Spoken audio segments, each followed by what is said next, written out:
Flourish Crochet with me, Jana Kay, and this is Flourish Creatively Podcast number 51. So welcome in. Thank you so much for choosing to watch this video. I appreciate each and every one of you. I hope you feel welcome and inspired by these videos that I put out or try to put out each week. So it has been about a week. I think I had a video come out last week while I was away in Nepal. And so it's just been right around a week since my last video. So I am using my notes because I feel like if I check my notes, then I stay on track.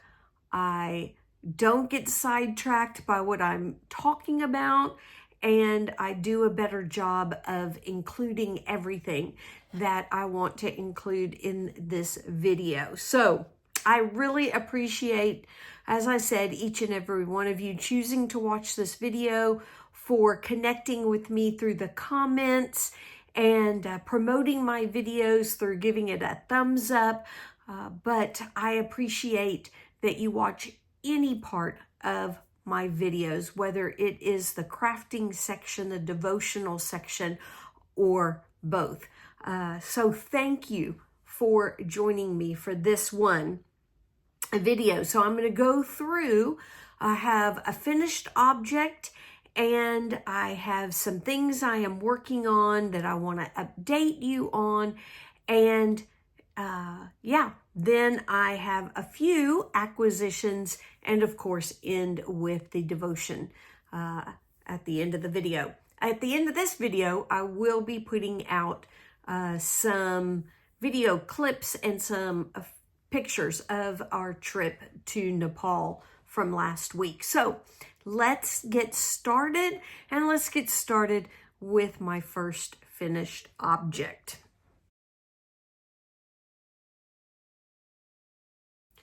So my first finished project is part of the hashtag Birthstones cowl that Litsa from Coco's Crochet and Rose from Rose Likes Crochet are hosting. They are both hosting it together. Litsa is doing the videos about it, and every month what happens is that the people participating are making a project inspired by the birthstone for that month. And as I said, Litsa puts the videos out at the end of the month. She shows everybody's project that participated and puts everyone in a drawing. And then Rose's part is that she is providing stitch markers to go along with the cowl and the birthstone for that month that the winner gets at the end of every month. So all that to say, I am making a hat for Bumblebee at Mountain Outreach, BMO, which is K&K Crochet's charity. And my goal is to make at least, at the minimum, 12 hats to send to them. And so this Birthstones cowl is a great way for me to make sure that I'm getting a hat done every month. And if I make another one or two in between, that's great. But at least I'm making a hat every month, so should finish with 12 hats that I can send to KK and Kristen for their charity. So the month of April, the birthstone is a diamond. If your birthday is in April, happy birthday. You know you have a diamond for your birthstone. How exciting. And so this is the hat that I made. And here it is. And it is so hard to get all the sparkles to show up on camera. But this is what the hat Looks like you can kind of see the sparkle in there. I don't know if it'll sparkle more from far away, but yep, this is the hat that I made. And this design is called the Beautiful Hat. It is by Katya Creates. She's on YouTube. And as always, everyone that I talk about, patterns, anything like that is all in the description box below. But yeah, it's really pretty. It just has all these fans that alternate, and really like it. So let me show you the yarn. All right, so the first yarn, I have some of this charity yarn, which is from South Africa, that I brought with me.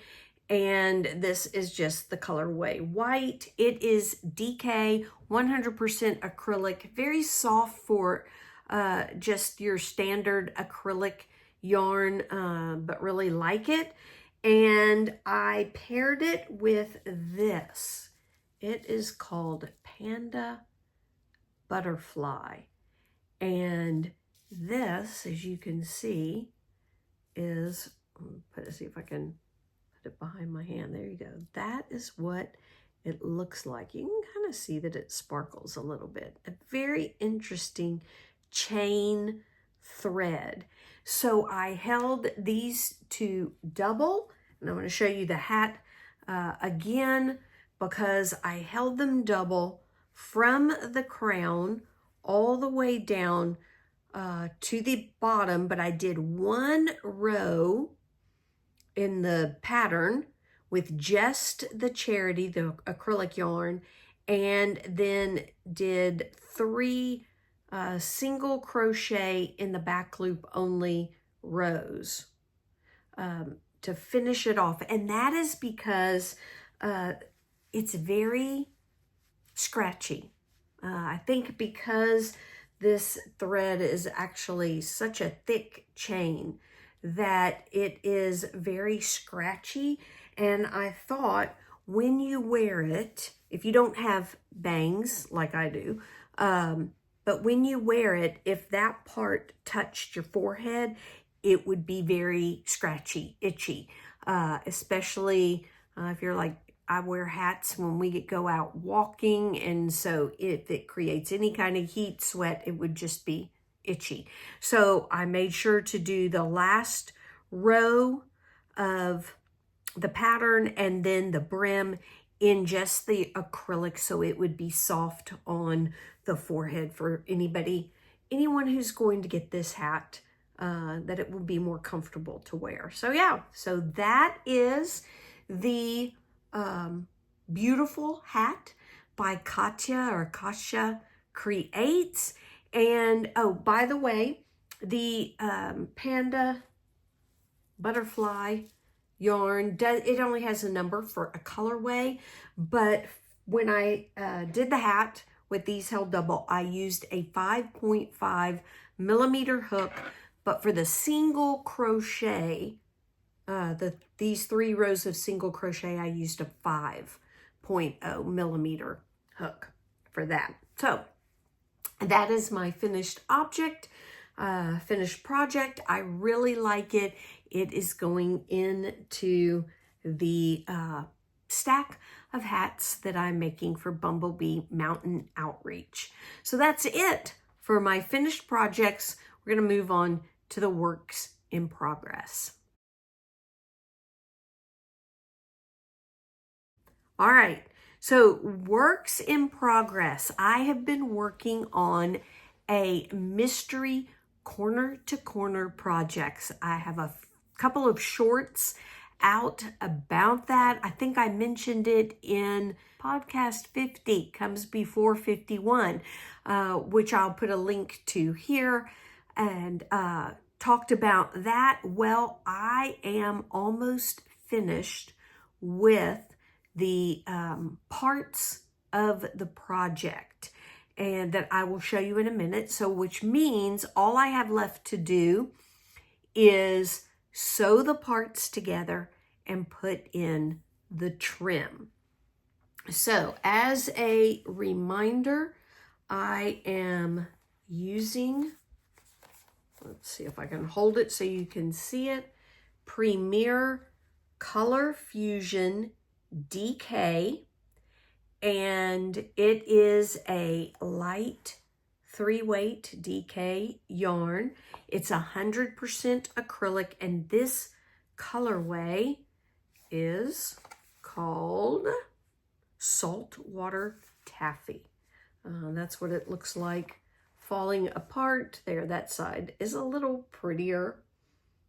And yeah, it is beautiful. The pinks, even the light kind of taupe brown color, the blue, turquoise, really pretty. I love the color, and that's why I ordered it. Just when I ordered it, I wasn't sure I don't think I was sure of what project that I was going to do with it. But when I saw this corner to corner project, this pattern, I thought it was so interesting to be able to do something other than your standard blanket or pillowcases or washcloths in corner to corner. And so that's why I've been kind of keeping it a secret. But I am going to show you the parts to the project, and I think it will give you all a pretty good idea of what I'm making, so that your guesses can be a little more, I want to say, educated or in the know, because these parts may make it pretty obvious what I am making. So I had to make 2 smaller parts, identical parts, and this is what those smaller parts look like.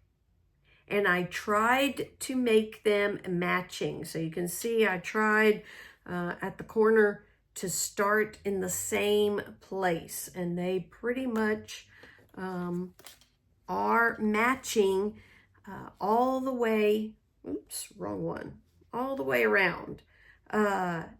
This kind of pink section right here did something a little bit funnier than this one, or different. But by the time I got up, because I was, corner to corner, I started, you can see the tail, I started down there. So by the time I got up here, I wasn't too concerned that they weren't exactly matching. So those 2 parts, and then this is the 3rd part that I am also working on. I'm about halfway or just over halfway being finished with this. So any ideas as to what you think I am making in this corner to corner project? So excited to see your comments below, see your guesses, and to show you the finished project.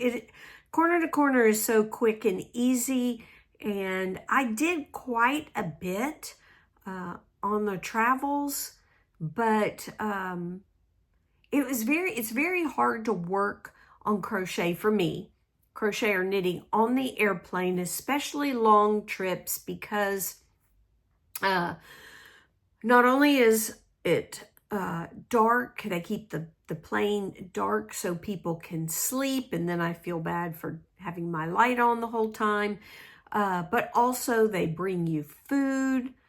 We actually, on the longest trips, got food 3 times, and so you have your tray out. It's very hard to also have knitting and crochet out while you're eating. And then I did want to sleep some on the plane. So really I crocheted mostly in the airports, in the evenings, in the hotel room. But ended up getting quite a bit done. So I think I will have the whole project finished by next week. That's my plan.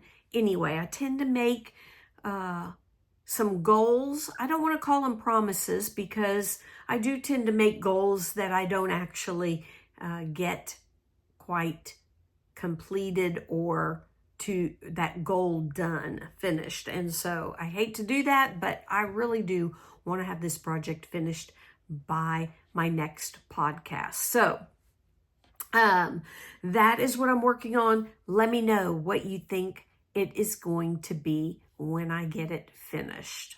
All right, I am working on my Christmas stocking tutorial. I say I'm working on it. I did not take it with me to Nepal. It didn't want to take the thing that I use to hold my phone. It's very heavy. Didn't need to take that to Nepal. So I need to get back to it. I wanted to have it done before I went to Nepal, but I just got stuck. My friend Cassandra at Craftably Ever After talked about getting to a point in her hexagon cardigan where she got stuck and put it aside. And doing a tutorial, especially for a big project, takes a lot of work. The stocking itself is not difficult, but the videoing of the tutorial can be. And I found I put it aside, didn't get it finished before Nepal, so now I do need to pick it up and complete it. So my friend Cassandra finished her hexagon cardigan. I need to finish my tutorial for the stocking. So gonna work on that this upcoming week. I am part of Christmas Extravaganza that K&K Crochet put on each July. Excited about that. And so working on projects, and we'll be filming some video ahead of time for that big event. And I didn't take my sweater that I'm knitting to Nepal, so I want to pick that back up again. And I am part of Decade Divas that Shannon at the Spoony Stitcher and Teresa at Critters Crochet are hosting in September and October, and looking forward to that. I would love to get that project started. I don't want to keep putting it off, but as I said, there's those other things that I also want to pick up again and get some work done on those. So we'll see if I can get my project for Decade Divas started. But yeah, excited about that. While in Nepal, I did get a couple of things that I want to show you, and I did go to another local yarn shop here in the Nashville area, and I want to show you what I got when I went to that shop. While in Nepal, I wanted to go to a local yarn shop, but they're not really all that easy to find. And our hotel was kind of in a touristy area, so they had lots of fiber things to choose from, but they were all already handmade. So one of the things that I did get was a yak.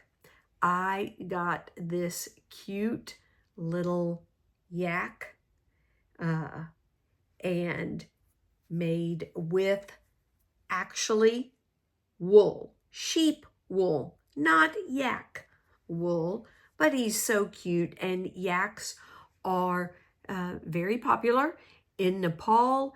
They do carry things. I think they use them for to carry things for those that are coming to climb some of the mountains in the area, especially Mount Everest. They obviously, I don't think, go to the very top, but they do use them as pack animals. And they also use their fur to make very warm clothing. So just as a souvenir from my trip, I picked up a yak made out of sheep wool.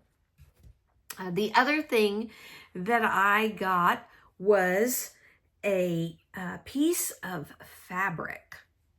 Isn't it beautiful? So this piece of fabric is called Dhaka, and it is 100%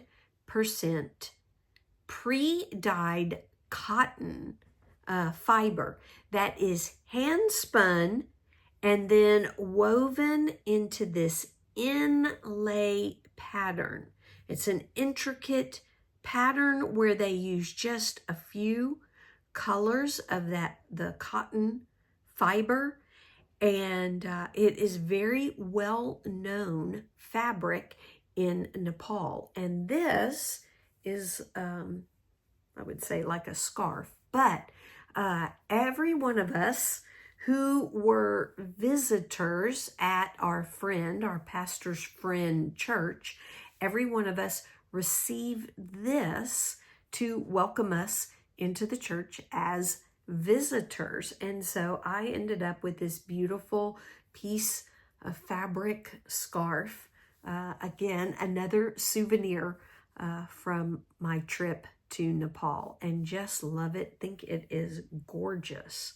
Love the intricate pattern and the different colors that are used, the red, the white, the black, and even a little bit of like an orangey color. Yeah, a little bit of an orangey color in there. So pretty, pretty fabric. Well, the pastor and his wife, we spent some time with their family. They knew that I loved crochet and wanted to find a yarn shop, and we just ran out of time. We were really only there for 3-4 full days and kept very busy, and so never really made it to a yarn shop. So they very nicely picked up some yarn for me, and this is what they picked up for me. It is, I have 2 bags, but it is bags of their local, just everyday acrylic yarn. And Ganga is the name, I think, of the shop. I'll pull out a skein for you, but I got 8. They picked up 8 skeins for me. And yeah, so this is the label here. It is Olivia. It's a DK weight, 100, as I said, 100% acrylic yarn, and it says 3 light, 100% acrylic, 100 grams, 266 meters, and it is really very soft yarn. I didn't want to turn it upside down, so it's really nice, really soft acrylic yarn, beautiful colors. This is the colors don't have a name. They have just a number, and it's OLV 021. So they have Olivia, OLV, and then a number. So I got a really pretty purple. I got a green, like a lime green. This is a pretty like salmon color, and a light turquoise color. There you go. Hide my face so you can see it clearly, so it comes into focus. And then I got, those are the lighter colors. And then she picked up this one. The label fell off, but a really pretty, ooh, that's pretty close. Purple, maybe a little bit lighter. Let me back it up. Yeah, that's pretty close to the right color. A darker turquoise color, brown, and black. So there you go. So my idea is to make a granny square blanket with this, and just, yeah, mix and match the colors to make a granny square blanket with that. So very excited about that. Very thoughtful of our friends to do that for me, even though we just couldn't make it to a yarn shop. So the other purchasing I did was at a local Nashville shop in the town of Brentwood. And so I am part of a yarn swap. And I did this through Rachel at Pearls and Polish and Amy at the Knotted Knitter. They are partnered together. They've done this before. I don't know how many years they've done this, but you just go to a website where they have a form for you to fill out with all your information and yarn that you like, and if you'll send it overseas or not, and what size yarn, what maybe colors. They just ask a whole bunch of questions, even like, what are your hobbies outside of yarn? And you fill that out and you are part of the swap, and they match you with someone, and you buy yarn and you send it to them. So I was paired with a lady from Germany, and so she is going to get some yarn from Nashville, from a local shop. So that is why I went. Now, I did not do any videoing at this shop. I went on a Saturday, so it was quite busy, and just going in to get the yarn for the swap. My husband was with me, and so I did not film anything, but I will go back and visit. It was a lovely shop. I will go back and visit, and maybe do some videoing when I do that. So, but I want to show you what I ended up getting for my swap partner. So, swap partner, if you're watching this, look away for a little while. All right, so the yarn that I picked up, I had no idea. I had watched Kim at Yarning for a Smile talk about Miss Babs yarn. I had no idea she was from Tennessee.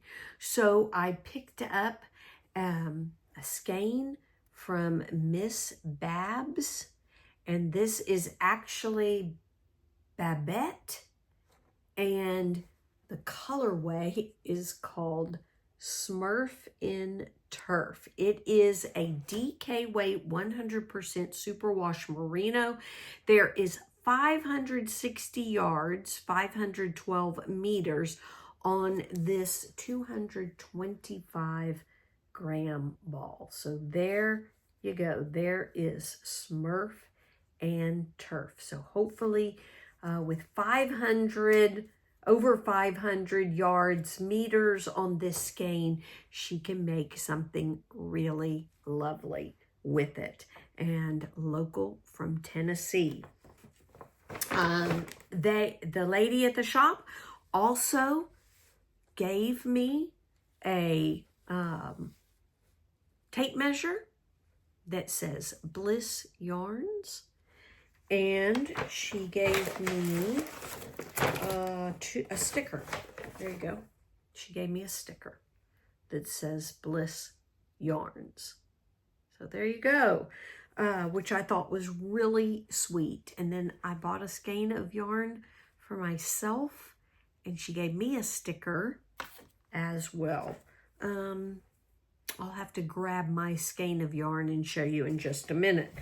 But I also, earlier when I was out at another place in Franklin, I bought some stickers.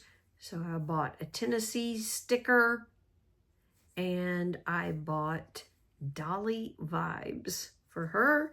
And I'm also sending as well 2 very iconic Tennessee sweets, candies. So there you go. So that is what I am sending to my swap partner. I am also thinking about, which I'm pretty sure that I will do, is putting in a skein of yarn from my Yarnable subscription. There's so many people that watch the Crazy Sock Lady or Nitty Natty. They often talk about Yarnable. There's several other people that get the Yarnable subscription that I thought it might be nice to send her an extra fingering weight skein of yarn from a very popular yarn dyer here in the U.S., even though she's not from Tennessee. She's from the U.S., and many people use her or are part of her club to get sock yarn to knit socks. And so I thought she might enjoy getting that. So let me grab my skein of yarn that I bought from the shop. Right, so recently there was a yarn festival just after the one that I went to with Mary from Slow Crochet. There was a yarn festival in Nashville that I didn't attend, and Miss Babs was there. They had a whole, I think, section of yarn from Tennessee dyers, and this one was put out. This one is called Blue Plate Special, and it was colored. The colorway was especially for the Nashville yarn festival, so they had it at this shop and I picked it up. And isn't it gorgeous? It is beautiful, and I love the spin on this yarn. It is gorgeous. So I picked this up while I was there, and that's why she gave me another tape measure and sticker. So really appreciate it and enjoyed Bliss Yarns. And as I said, I will go back, I'm sure, another time and do a video when I do that. So that is it for the yarny section.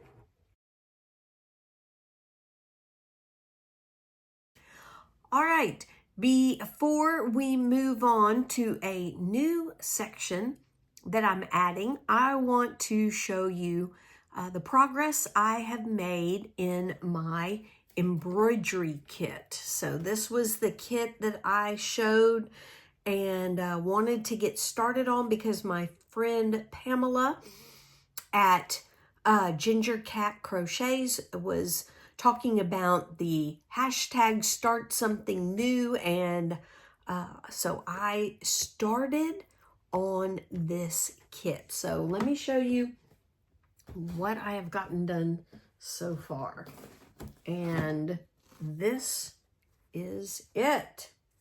So I have got the 2025 here. I didn't really like the way it turned out, and my supposedly goes away with water ink did not go away, so I'm gonna have to think of some way to cover that up. But I used, I think, all 6 skein, or not skeins, all 6 pieces of thread that are on a skein for that, and it's too thick, but I wanted it to stand out so you could see the 2025, so you would know the year.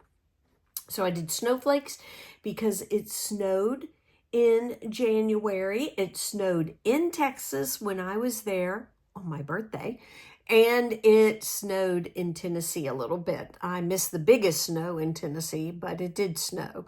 I got cataract surgery in one eye, and I put the month, and then I'm going to do a birthday cake.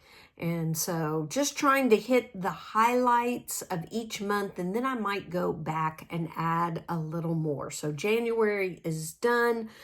As far as what I'm going to put on here, I do need to stitch the cake up, and I did turn 60, so I put the 60 there. And then I will hit February, March, April, May, June, and then this side will be July, to December. So very excited about the way that's turning out. I thought my snowflakes turned out quite lovely. I don't know if I'm holding them where you can see them, but I thought they turned out quite fun. So yeah. Oh, I do have to finish my eye. I've just done the outline and the eyelashes, so I need to do the iris color part of the eye. So that's what I have gotten done so far. Having a great time. I did not take it to Nepal with me, so excited about picking it up this week.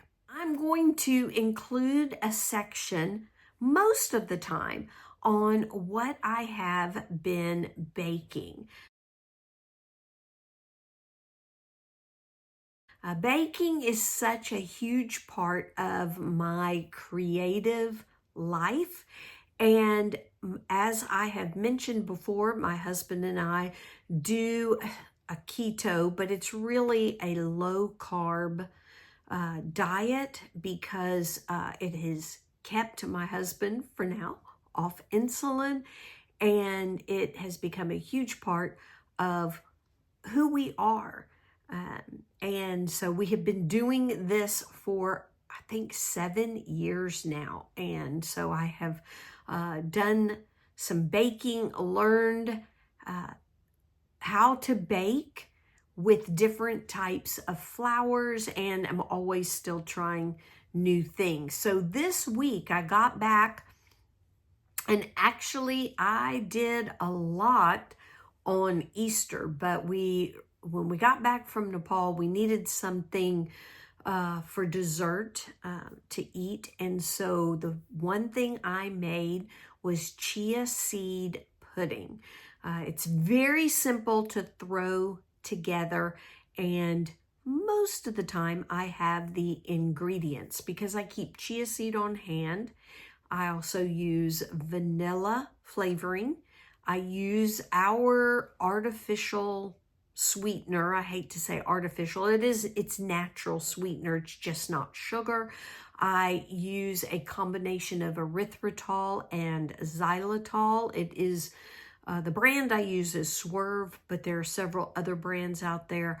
The monk fruit brand, Lancanto, also has a monk fruit allulose blend. Allulose is actually, I found out, very good for people with diabetes because it helps your body regulate your sugar, any sugar like insulin would. It's very similar to that. So it's very, very good for you if you are diabetic.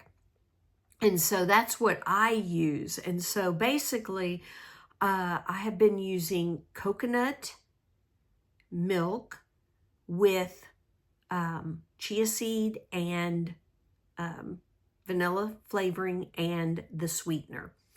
But this time I tried it with Nut Pods milk. So Nut Pods is a brand, and they have come out with it's a combination almond and coconut milk.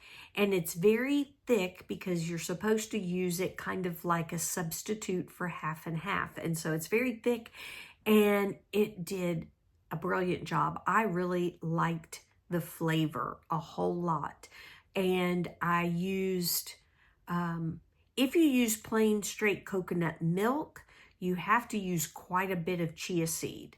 If you use like a regular, if you use cream or coconut cream, you use only about 6 tablespoons of chia seed. So with this Nut Pods milk, because it was thicker, I used about 7 tablespoons of chia seed, and it came out great. So chia seed, if you're not familiar with it, it forms like a gel around it when it hits liquid, and so then it gels the liquid around it. It makes it thick like a pudding. I think it's similar to probably like a tapioca or sago kind of pudding. Anyway, so when you put chia seed into the milk, it thickens it and it comes out with the consistency of pudding, like a regular vanilla pudding.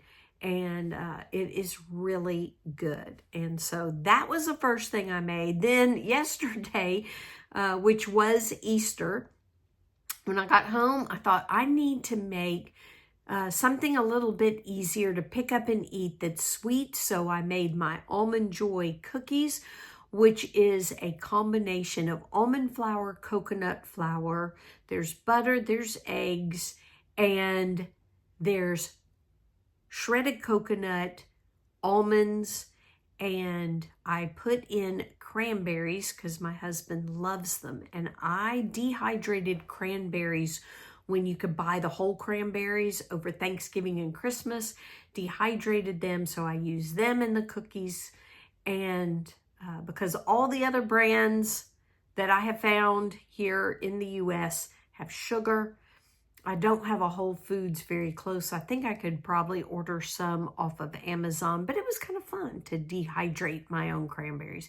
And then I put chocolate chips in them as well. And they make this really yummy cookie that's got a lot of texture to it.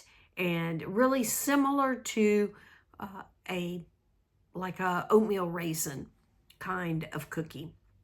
So I made those, and then I made lemon poppy seed muffins. So there is King Arthur brand puts out a plain keto box mix, muffin mix. And so I bought that, and I have made cinnamon muffins with it, and now I did lemon poppy seed muffins, and they turned out good. I do need to tweak it a little more. I think I could up the lemon flavor in it, either by adding a little more lemon zest or maybe a little more lemon flavoring to it. But that was really good.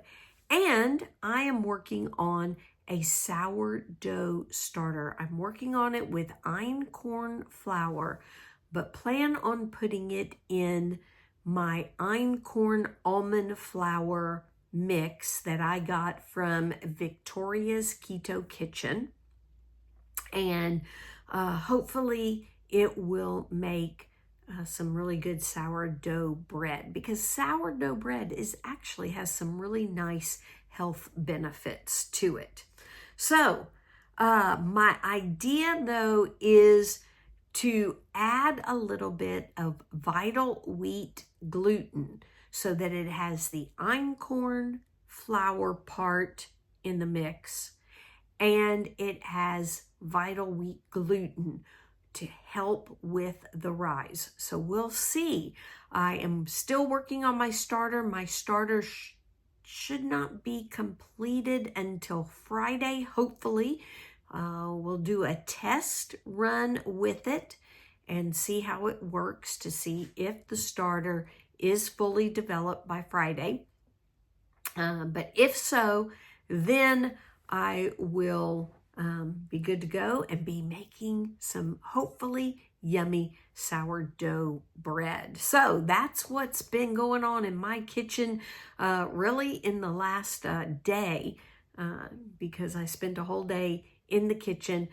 May not get in the kitchen for a little while this week and take a break, because we have some cookies and we have some muffins that we need to finish, and some chia seed pudding before I make another dessert. So anyway, thank you for joining me for the creative section of this video.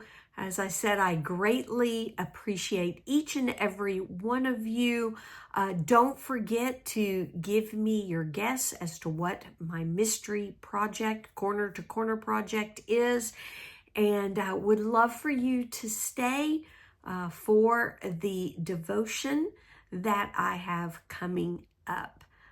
But that is what is next. All right, so the devotion that I would like to share with you comes from John chapter 11. It's verses 17 to 27, but let me catch you up a little bit. It starts out at the home of Lazarus, Mary, and Martha. They were mentioned before in Luke, and Jesus was good friends with this family. Well, Martha and Mary let Jesus know that Lazarus was very sick, and they asked him to come. But he put it off for a few days. And when he arrived, Lazarus was already dead, had been dead for 4 days. Now, there is a reason that Jesus delayed going, all for the glory of God, for a certain purpose, to raise Lazarus from the dead.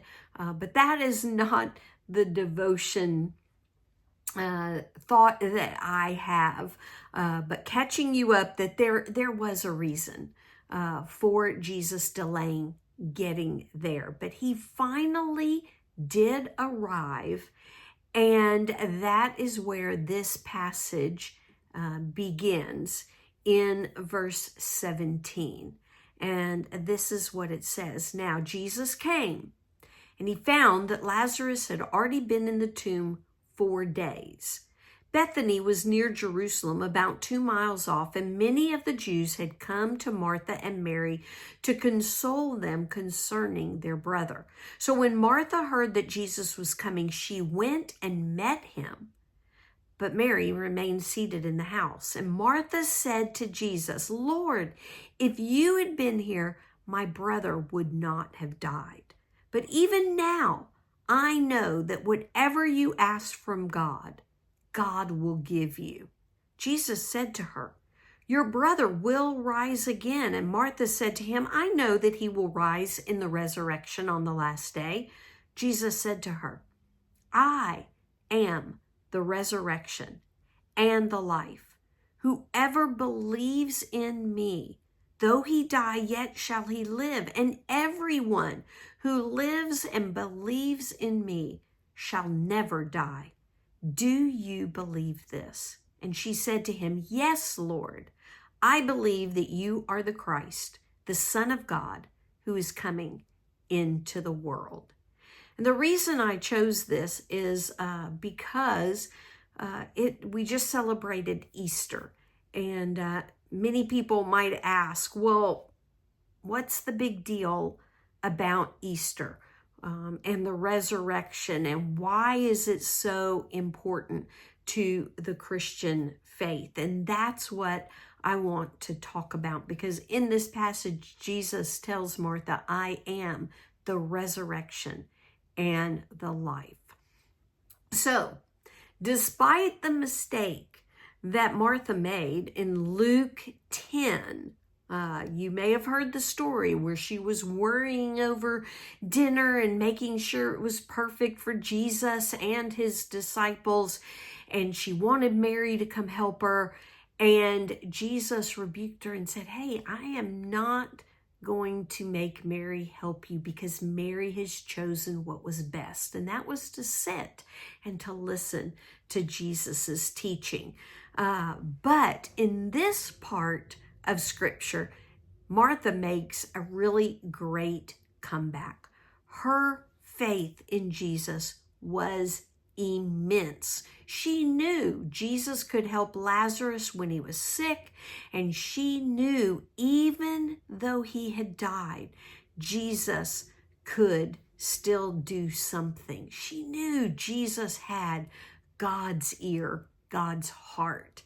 And he then reveals something amazing to her and of great importance. And that is that he is the resurrection and the life. And saying that anyone who believes in him will never die. And then he asks, "Do you believe this?" And Martha emphatically replies, yes. Her faith was amazing. Her belief in Jesus profound and sure. She got that he was the Messiah, the Savior, the promised Son of God. She believed everything about him, that he was the one the prophets foretold of, that he was God himself, Emmanuel, God with us. So, why is Easter and the idea of Jesus's resurrection so important to Christians? Why do we believe that is exactly who Jesus is? Not just what he did, but that it is who he is, that it is vital to our faith. Well, basically, we believe that Christ made our payment for our selfishness, our pride, the rebellion that is in each and every one of human beings' hearts. People are born with that selfish, prideful, what we would call sin, nature. And that he made the payment for our sin, which is death, on the cross for us. He died to pay the price of our sin. And if it ended there, it would have been worthless. If it had ended with just death, then any other religion could get us to God. But it didn't end there. Death was not more powerful than Jesus. If it had ended there, Jesus wouldn't be God, who he claimed to be. But it didn't. Jesus rose and proved he was God, that he was more powerful than death, that he was exactly who he claimed to be, Emmanuel, God with us, the Son of God, who was 100% human, 100% God, who paid the price because he lived perfectly. No pride, no selfishness, no sin in his heart. And he rose again to prove that. And the resurrection means he conquered the power of death over us as well. He not only conquered the power of sin over us, but he conquered the power of death over us. Because he rose, we will too. Because he has a glorified body, we will have one too. One that is fit to live with God in his presence for all eternity. So without the resurrection, Christianity falls short. And there is a lot of proof, both scientifically and in other historical documents, including the Bible, which is the most reliable historical document. There is a lot of proof that he did rise again. It can't be denied.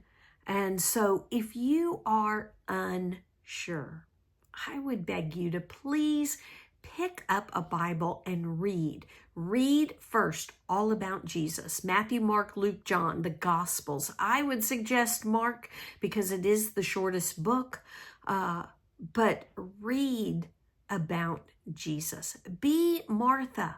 Know for certain that he is Christ, the Son of God, who came into the world, who died for the forgiveness of our sins and rose again alive so that we can too be alive with him forever.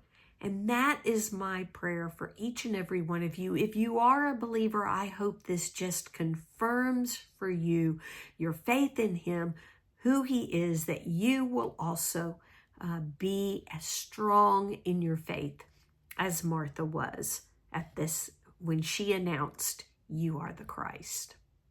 So I hope that was a blessing for you. Thank you for joining me in this latest podcast, for all the things that I am making and for my devotional thought. I hope you are encouraged. Have a great day and a wonderful week. Bye-bye, y'all.